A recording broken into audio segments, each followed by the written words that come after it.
Good morning everyone. आज हम लोग पढ़ेंगे इलेक्ट्रोकेमिस्ट्री में standard hydrogen electrode. Standard hydrogen electrode जिसको हम लोग सी भी कहते हैं, यानी मानक हाइड्रोजन इलेक्ट्रोड विभव। इलेक्ट्रोड विभव तो दो होते हैं, एक ऑक्सीकरण एक अपचयन। तो अलग अलग धातुओं के लिए हाइड्रोजन के जोड़ने पर हाइड्रोजन किसी के लिए एनोड का कार्य करेगा, किसी के धातु के साथ कैथोड का कार्य करेगा। तो सबसे पहले हम परिचित होते हैं सी से, यानी स्टैंडर्ड हाइड्रोजन इलेक्ट्रोड। ये क्या होता है, कैसे कार्य करता है, इसके विषय में हम देखते हैं। सबसे पहले ये देखिए फिगर। स्टैंडर्ड हाइड्रोजन इलेक्ट्रोड बनाने के लिए सर्वप्रथम हम लोग क्या करते हैं, जैसे आप देख रहे हैं एक कंटेनर लेते हैं, इसमें जो विलयन भरते हैं उसमें हाइड्रोजन आयन की सांद्रता 1 m होनी चाहिए। 1 m मतलब 1 मोल प्रति लीटर। अगर 1 मोल प्रति लीटर हाइड्रोजन आयन की सांद्रता रहेगी तो मीन्स ये होगा विलयन कैसा होगा, अम्लीय, क्योंकि H+ अगर विलयन में है तो विलयन अम्लीय होगा। तथा एक प्लेटिनम का टुकड़ा लगा देते हैं, प्लेटिनम के टुकड़े को किसी मेटल वायर से जोड़ देते हैं और एक कवर लगाकर इसके थ्रू हाइड्रोजन गैस प्रवाहित करते हैं। हाइड्रोजन गैस प्रवाहित करते हैं, ध्यान ये रखना है प्रेशर कितना होना चाहिए, 1 atm। 1 atm से अधिक प्रेशर नहीं होना चाहिए। सांद्रता अगर प्रेशर 1 atm रहेगा, सांद्रता 1 m रहेगी और टेम्परेचर आपका 25 डिग्री सेल्सियस रहेगा। ये हो जाएगा स्टैंडर्ड पोजीशन, मीन्स मानक अवस्था। यानी इलेक्ट्रो हाइड्रोजन का इलेक्ट्रोड विभव किस पे निकाला गया है, मानक अवस्था पे। और एक चीज ध्यान रखना, हाइड्रोजन का जो इलेक्ट्रोड होता है इसको हम गैसीय इलेक्ट्रोड कहते हैं। जैसे जिंक का इलेक्ट्रोड हुआ, कॉपर का इलेक्ट्रोड हुआ, ये लोग धात्विक इलेक्ट्रोड होते हैं या ठोस इलेक्ट्रोड होते हैं, जबकि हाइड्रोजन का जो इलेक्ट्रोड होता है वो गैसीय इलेक्ट्रोड होता है।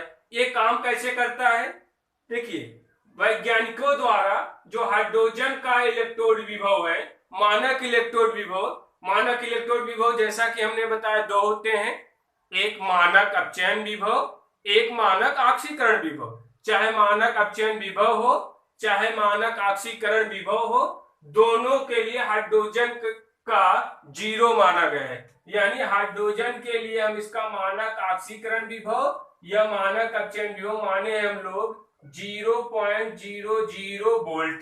हाइड्रोजन इलेक्ट्रोड के लिए वैज्ञानिकों द्वारा मानक अपचयन विभव या मानक ऑक्सीकरण विभव मीन्स स्टैंडर्ड ऑक्सीडेशन पोटेंशियल और standard reduction potential equal 0 volt. अब हाइड्रोजन का मान लिया गया है, इसी हाइड्रोजन की सहायता से अन्य धातुओं का मानक इलेक्ट्रोड विभव हम लोग निकालते हैं। अब निकालते कैसे हैं ये देखेंगे। जिस धातु का इलेक्ट्रोड विभव हमें निकालना हो उस धातु का हाफ शेल बना लीजिए, उस धातु का हाफ शेल बनाकर हाइड्रोजन इलेक्ट्रोड से जोड़ दीजिए। पोटेंशियोमीटर द्वारा टोटल इलेक्ट्रोड विभव निकालकर फार्मूले द्वारा हम लोग कैलकुलेट कर सकते हैं। फार्मूला जो हमारा होता है EMF यानी इलेक्ट्रोमोटिव फोर्स, यानी विद्युत वाहक बल निकालने का जो फार्मूला होता है वो होता है, या हम लिख सकते हैं E cell equal E cathode minus E anode. E cell equal होता है E cathode minus E anode. Means ये होता है आपका इलेक्ट्रोमोटिव फोर्स। विद्युत वाहक बल निकालने के लिए फार्मूला हमारा होता है कैथोड का इलेक्ट्रोड विभव, एनोड का इलेक्ट्रोड विभव। या मानक अवस्था पे निकालना हो हम लिख सकते हैं E0 cell equal E0 cathode minus E0 anode. Means मानक अवस्था पर इलेक्ट्रोमोटिव फोर्स निकालना हो तो क्या फार्मूला हो जाएगा, मानक अवस्था पे कैथोड विभव माइनस मानक अवस्था पे एनोड विभव। हम दो एग्जांपल लेके समझते हैं हाइड्रोजन धातु की सहायता से हम लोग मानक इलेक्ट्रोड विभव कैसे निकालते हैं। पहला एग्जांपल हम लेते हैं जिंक धातु का, दूसरा एग्जांपल हम लोग लेते हैं कॉपर धातु का। सबसे पहले हम जिंक धातु का निकालते हैं, कैसे निकाल लेंगे रफली आप लोग देखिए, हम जिंक का निकाल के दिखाते हैं। जैसे हमें जिंक धातु का निकालना हो तो करते क्या है, हमने बताया जिस धातु का निकालना हो उसका हाफ शेल बना लीजिए। अब जिंक का हम एक हाफ शेल बना लिए, जैसे एक इधर लगा दिए, ये हो गया आपका। इसमें जिंक की प्लेट लगा दी गई और इसमें विलयन हमने भर लिया जिंक सल्फेट का विलयन भर लिया और दोनों को आपस में जोड़ दिया गया और एक साल्ट ब्रिज द्वारा दोनों विलयनों को जोड़ दिया गया। साल्ट ब्रिज अब एक प्रकार का आपका बन गया गैल्वेनी सेल और यहां पर एक लगा दिया जाता है पोटेंशियोमीटर। इसकी सहायता से पूरे सेल का इलेक्ट्रोड विभव हमें पता चल जाएगा। अब इसकी सहायता से जो हम यहां पर मीटर लगाए हैं, इसकी सहायता से पूरे गैल्वेनी सेल का इलेक्ट्रोड विभव पता चल जाएगा और हाइड्रोजन का हम लोग जीरो माने ही हैं तो पूरे का पता चल जाएगा, जीरो हाइड्रोजन का पता चल जाएगा। उसकी सहायता से हम लोग किसका निकाल देंगे, जिंक का निकाल लेंगे। अब जैसे हमें जिंक का निकालना हो, जैसे हम यहाँ जिंक का लिए, मान के चलिए नापने पर पूरे गैल्वेनी सेल का इलेक्ट्रोड विभव आया 0.76 वोल्ट। 0.76 वोल्ट आया तो इसके लिए अब पूरे का 0.76 वोल्ट है, हाइड्रोजन इलेक्ट्रोड का 0 है, तो जिंक इलेक्ट्रोड का क्या होगा हम देखते हैं। इसके लिए उसी फार्मूले की सहायता से हम निकालेंगे E0 cell equal E0 cathode minus E0 anode. यहां पर कैथोड हाइड्रोजन इलेक्ट्रोड है एवं एनोड जिंक इलेक्ट्रोड है। क्यों? क्योंकि इलेक्ट्रॉनों का प्रवाह जिंक से हाइड्रोजन की तरफ हो रहा है। तो एनोड जिंक हो गया आपका एवं कैथोड हाइड्रोजन इलेक्ट्रोड हो गया। E0 से टोटल गैल्वेनी सेल का इलेक्ट्रोड विभव कितना है आपका 0.76 वोल्ट इक्वल, नेक्स्ट हमारा कौन है कैथोड यहां कौन है हाइड्रोजन का होगा 0.00 वोल्ट माइनस E0 एनोड का कितना है आपका जिंक का है, एनोड यहां जिंक है हमें नहीं पता, तो चाहे आप E0 एनोड रखिए चाहे इसकी वैल्यू क्या मान लीजिए x, यहां ले लेते हैं इसकी वैल्यू x वोल्ट। तो x बराबर हमारा हो जाएगा माइनस x बराबर आप देख रहे हैं 0.676 वोल्ट है, तो x बराबर हमारा हो जाएगा माइनस इधर हो जाएगा माइनस 0.76 वोल्ट। मीन्स टोटल हमें पता था, हाइड्रोजन का पता था, इसकी सहायता से इस समीकरण से हम किसका निकाल लिए जिंक का इलेक्ट्रोड विभव कितना हो गया आपका माइनस 0.76 वोल्ट। माइनस का साइन ये शो कर रहा है जिंक की प्लेट हाइड्रोजन के सापेक्ष एनोड का कार्य करेगी। अगर साइन यहां प्लस का आता तो ये शो करता उस धातु की प्लेट हाइड्रोजन इलेक्ट्रोड के सापेक्ष कैथोड का कार्य करेगी। ये जिसको हमें शो करना है, प्रदर्शित करना है, तो हम कैसे लिख सकते हैं इसको, कुछ हम इस प्रकार लिख सकते हैं। आप देखेंगे यहां पर ध्यान रखेंगे जब भी हम डायग्रामेटिक रूप से लिखेंगे तो जो हमारा एनोड होता है वो बाईं तरफ होगा, जो कैथोड होगा वो दाईं तरफ होगा। इसमें एनोड जिंक था ये बाईं तरफ होगा और कैथोड जो था हाइड्रोजन इलेक्ट्रोड था ये दाईं तरफ होगा। इसको हम इस तरह कुछ लिखेंगे जिंक ऊपर साइन लगा देंगे माइनस, यानी गैल्वेनिक सेल में एनोड माइनस होता है। एस सॉलिड स्टेट ऑब्लिक आपका जिंक आयन एक्वस सोल्यूशन में है, जिंक सल्फेट का जो विलयन लिए थे। ये डबल लाइन आपको साल्ट ब्रिज को प्रदर्शित करती है। फिर आपका इधर हो जाएगा H plus aqueous solution oblique आपका हाइड्रोजन गैसीय अवस्था में है प्लेटिनम पे कौन चार्ज हो जाएगा आपका प्लस। ये तो रहा, हमने कहा हाइड्रोजन के सापेक्ष हम अन्य धातुओं के इलेक्ट्रॉन विभव कैसे निकालते हैं। तो एग्जांपल हमने किसका लिया था, जिंक का लिया था।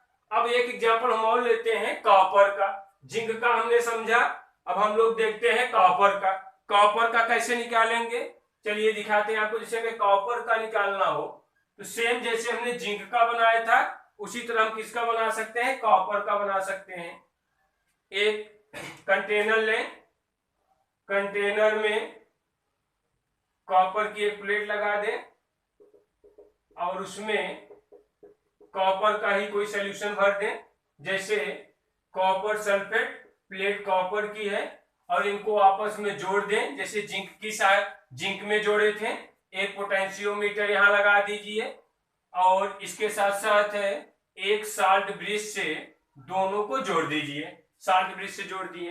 अब पूरे का हमें हाइड्रोजन इलेक्ट्रोड का पहले से पता है 0 होता है, कॉपर का निकालना है। मान के चलिए पोटेंशियोमीटर द्वारा हमने कैलकुलेट किया तो देखा इसका पूरे गैल्वेनिक सेल का इलेक्ट्रोड विभव आ रहा है 0.34 वोल्ट। तो इसमें कॉपर का कितना होगा हम ये देखते हैं। कॉपर का कितना होगा इसके देखने के लिए उसी समीकरण की सहायता से हल करेंगे। समीकरण हमारा क्या है, E naught cell equal E naught cathode minus E naught anode. E naught cathode minus E naught anode. अब इसमें कैथोड कॉपर है, एनोड हाइड्रोजन है, क्योंकि इस बार आप देखेंगे इलेक्ट्रॉनों का फ्लो हाइड्रोजन से कॉपर की तरफ हो। तो टोटल कितना है 0.34 volt, 0.34 volt equal E naught cathode कौन है, कॉपर का हमें निकालना है। इसका हम लोग मानते हैं x minus E naught anode इसमें कौन है, हाइड्रोजन का हमें निकालना है। हाइड्रोजन का कितना होता है 0.0 वोल्ट।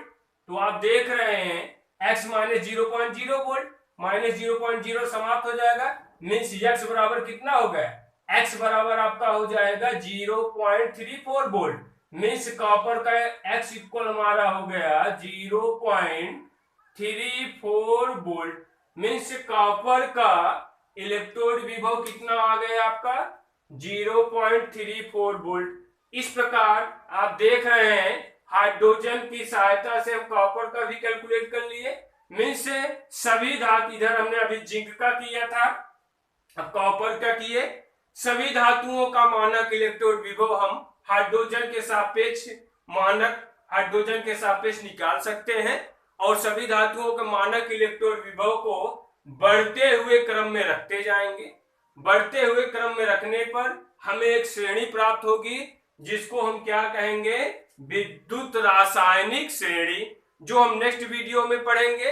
लेकिन ये देखिए, अगर जैसे हम हाइड्रोजन इलेक्ट्रोड और कॉपर इलेक्ट्रोड लेकर गैल्वेनिक सेल बनाए हैं तो इसको कैसे प्रदर्शित करते हैं। जिंक इलेक्ट्रोड वाला तो आप देख गए, इसी तरह कॉपर वाला देखते हैं। कॉपर वाले में ध्यान देंगे हाइड्रोजन इस बार एनोड है, इसलिए एनोड को बाईं तरफ लिखते हैं। तो सबसे पहले किसको लिखा जाएगा, हाइड्रोजन को लिखा जाएगा। तो इस तरह हम प्रदर्शित करेंगे हाइड्रोजन।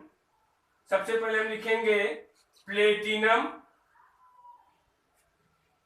हाइड्रोजन गैसीय अवस्था, प्लेटिनम पे माइनस चिन्ह oblique H plus aqueous solution salt bridge, double line salt bridge को प्रदर्शित करती है। सिंगल लाइन फेज चेंज दिखाती है। ये गैसीय अवस्था, ये एक्वस सोल्यूशन। आपका दूसरा कौन है, copper Cu2+ aqueous solution oblique आपका कॉपर सॉलिड स्टेट, इस पे साइन होगा प्लस, यानी जिंक के साथ लेके हम बनाएंगे तो इस तरह प्रदर्शित करेंगे, जिसमें हाइड्रोजन क्या हो रहा है, हाइड्रोजन हमारा हो रहा है कैथोड और जिंक क्या हो रहा है एनोड। और इसमें हम ध्यान देंगे, इसमें हम क्या करेंगे, यदि हम कॉपर लेके बना रहे हैं तो हाइड्रोजन इलेक्ट्रोड आपका एनोड हो जाएगा, कॉपर इलेक्ट्रोड क्या हो जाएगा, कैथोड। तो आप देखें हाइड्रोजन इलेक्ट्रोड के सापेक्ष किसी भी धातु का मानक इलेक्ट्रोड विभव निकाल सकते हैं। हमने आपको निकाल के 2 एग्जांपल दिखाया, एक हमने किसका निकाला, जिंक का निकाला, तथा दूसरा किसका निकाला, हम लोगों ने कॉपर का निकाला। तो इस वीडियो में आपने देखा स्टैंडर्ड हाइड्रोजन इलेक्ट्रोड, जिसको हम सी कहते हैं। ठीक, धन्यवाद।